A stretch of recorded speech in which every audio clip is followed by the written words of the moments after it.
George Walker Bush, do solemnly swear that I will faithfully execute the office of President of the United States. Democracy is the political framework of the capitalist thought. It is the ruling system that the capitalist states and their like implement. Democracy, for those who embrace it, means that people rule themselves by themselves with the systems that they choose.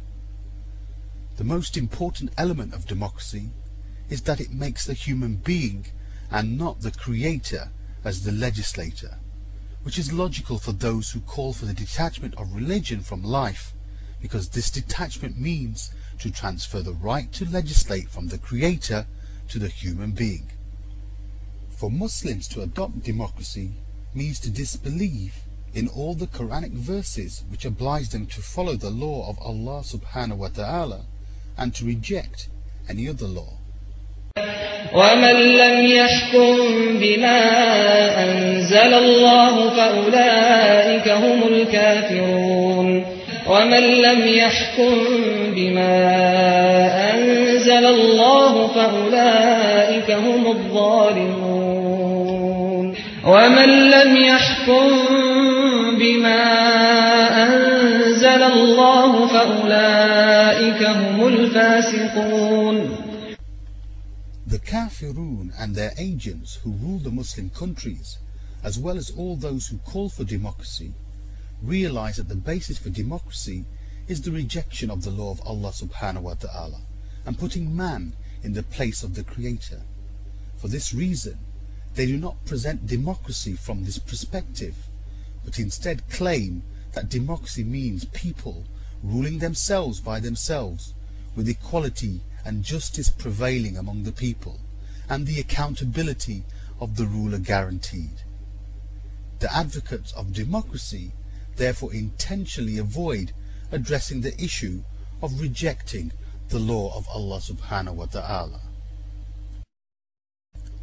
The truth is that democracy has no actual reality.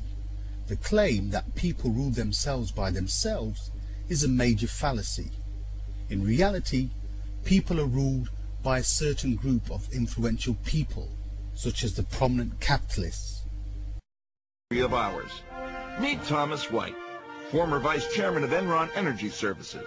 While he was in the job, Enron rigged and exploited California's electricity market, causing chaos, power cuts, and unemployment in what the Senate investigator called a mob-style protection racket. He doesn't work there anymore. He's now Secretary of the U.S. Army.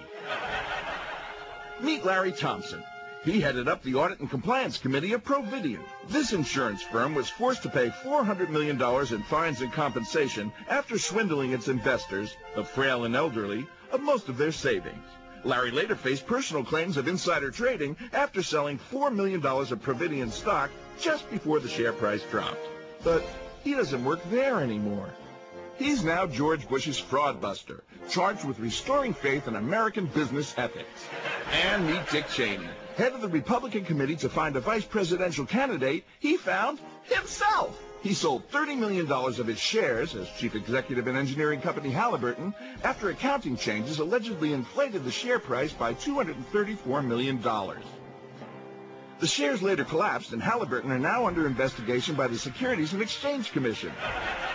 It's thanks to men like Tom, Dick, and Larry that the biggest of the big guys, our great leader, George W. Bush, can stand proud and say, "We should be able to punish corporate leaders who are convicted of abusing their powers by banning them from ever serving again as officers or directors of a publicly held corporation." George Bush. And he should know, because he's been arrested 3 times for different offenses and only got off an $800,000 oil shares trading charge when the investigator, appointed by his father, said there was insufficient evidence to proceed. God bless you, America, and God bless men like this, who do so much to truly make our nation what it is today.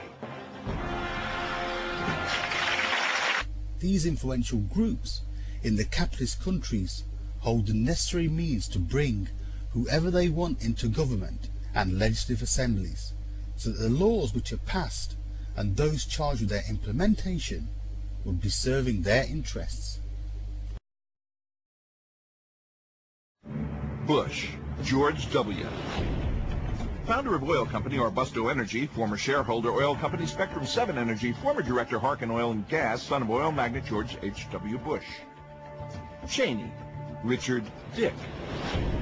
Former CEO, oil company Halliburton Industries. Customers included Unocal, Exxon, Shell, and Chevron. Plus Saddam Hussein, Colonel Gaddafi, Ayatollah Ali Khamenei. Rice, Condoleezza. Former director of oil company Chevron. Chevron are partners in a massive Caspian oil venture, had 129,000-ton oil tanker named after her.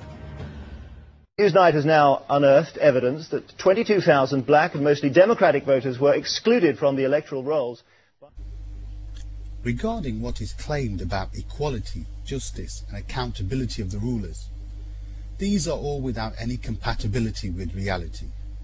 It is enough for one to look to America, the leader of the democratic world, to find that equality, justice and accountability are all selective, enjoyed and practiced by those who have a particular colour, religion, race or financial wealth. The suffering faced by the blacks, Indians, those of Latin and Asian origins, and those who are not from the Western European background, is evidence enough that what is claimed of democracy is, despite some exceptional cases, merely theory. Consequently, it is not allowed for a Muslim to accept democracy, because it is kufr and gives man what is entitled exclusively for the Creator.